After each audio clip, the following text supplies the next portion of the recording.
Гостите от Ловеч изиграха по-правилно мача и логично стигнаха до крайния успех. Все пак чернобелите могат да съжаляват за факта, че през първата част на два пъти улучиха градите зад стража на гостите Галато, но не и вратата му.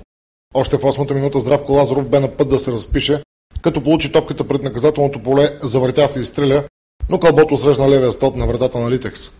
10 минути по-късно и Данчо Тодоров нанесе силен удар, който рикошира в защитник на гостите и излезе в корнер. В 28-та минута и бразилеца в състава на домакините Даксон, който изигра своя матч номер 102 в елита, улучи градата. Той стреля от прях свободен удар, топката прилетя през куп от играчи, но отново не пожела да влезе. 5 минути преди края на първата част, Литекс нанесе своя удар.